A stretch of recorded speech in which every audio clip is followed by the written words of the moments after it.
ஸ்ரீ குருப்யோ நமக. சுந்தரகாண்டம் 32வது சர்க்கம். ஹனுமான் சீதையிடம் உரையாடுதல். ஒளிமயமான தோற்றத்துடன் விளங்கிய வாயுபுத்திரன் ஹனுமான் மரத்திலிருந்து மெதுவாக இறங்கி சோகத்தில் மூழ்கியிருந்த சீதையின் முன் பணிவுடன் நின்றார். அவர் கைகளை கூப்பி வணங்கி இனிமையான குரலில் பேசத் தொடங்கினார். தாமரை போன்ற கண்களை உடைய பெண்மணியே, ஏன் இவ்வளவு துயரத்துடன் நிற்கிறீர்கள்? உங்கள் கண்களில் இருந்து கண்ணீர் வழிகிறது. நீங்கள் யார்? உங்களை பார்த்தால் சாதாரண மனிதராக தோன்றவில்லை. தேவி போல ஒளிர்கிறீர்கள். நீங்கள் தேவர்களிலோ கந்தர்வர்களிலோ ஒருவரா?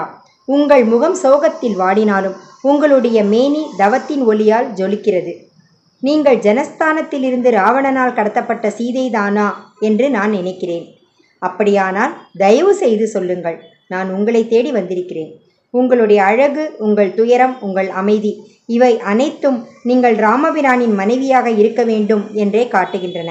ஹனுமானின் வார்த்தைகளையும் அவர் ராமரை புகழ்ந்து பேசியதையும் கேட்ட சீதையின் மனம் சிறிது தெளிந்தது. அசோக மரத்தில் சாய்ந்தபடி அவர் மெதுவாக பேச ஆரம்பித்தார். உலக புகழ்பெற்ற தசரத சக்கரவர்த்தியின் மருமகள் நான். விதேக நாட்டின் அரசரான ஜனகரின் மகள் நான். என் பெயர் சீதை. அறிவு மிகுந்த ராமபிரானின் மனைவி நான். ராமருடன் 12 ஆண்டுகள் அரண்மனையில் மகிழ்ச்சியாக வாழ்ந்தேன். 13வது ஆண்டில் ராமருக்கு பட்டாபிஷேகம் செய்ய தீர்மானிக்கப்பட்டது. அப்போது கைகேயி தசரதரிடம் தன் வரங்களை கேட்டாள். பரதன் அரசனாக வேண்டும், ராமர் காட்டுக்கு செல்ல வேண்டும் என்று வற்புறுத்தினாள். அந்த வார்த்தைகளால் தசரதர் மிகவும் துயரமடைந்தார். ஆனால் கொடுத்த வாக்கை மீற முடியாமல் ராமரிடம் காட்டுக்கு செல்லும்படி கூறினார். தந்தையின் வாக்கை தர்மமாக மதித்த ராமர் உடனே ஏற்றுக்கொண்டார். அரசாட்சியையும் செல்வங்களையும் பட்டாடைகளையும் எந்த வருத்தமும் இல்லாமல் விட்டுவிட்டு காட்டுக்கு செல்ல தயாரானார். அவர் இல்லாமல் நான் வாழ முடியாது என்பதால் நானும் அவருடன் சென்றேன். லக்ஷ்மணரும் எங்களுடன் காட்டுக்கு புறப்பட்டார். தண்டகாரண்யத்தில் நாங்கள் விரதங்களுடன் வாழ்ந்து கொண்டிருந்த பொழுது தீய எண்ணம் கொண்ட ராவணன் என்னை கடத்திச் சென்றான். இப்போது நான் அவனிடம் சிறைப்பட்டிருக்கிறேன். அவன் எனக்கு 2 மாதங்கள் கால அவகாசம் கொடுத்திருக்கிறான்.